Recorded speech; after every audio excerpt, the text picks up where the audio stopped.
Welcome to another edition of Islanders Insider. I'm Greg Picker, coming to you from the New Line Broadcast Center in Plainview, New York, and we're here for the Summer Roundtable discussing all things Islanders, and I'm joined alongside by Islanders beat reporter from Newsday Arthur Staple, NHL.com's Brian Compton, and the Sporting News' Jesse Spector. Thanks for joining us, guys. Thank you. Thank you.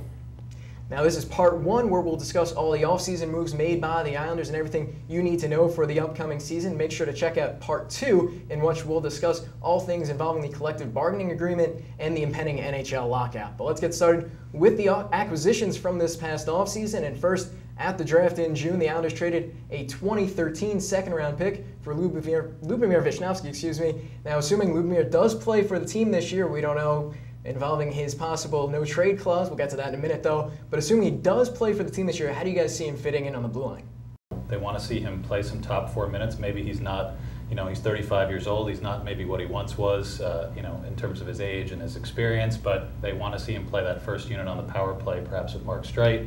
They had a role there for Brian Ralston last year, and that didn't really work out, and the power play suffered a little bit as a result. So if they have a guy who's willing to shoot like Vishnevsky is, who's got some power play experience, I think that's where they see him.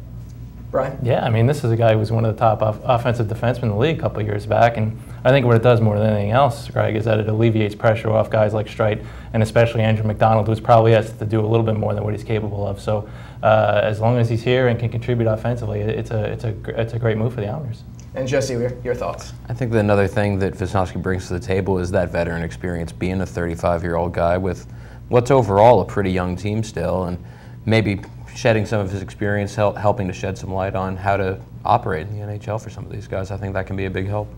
Now, Vishnevsky has filed a grievance through the NHLPA.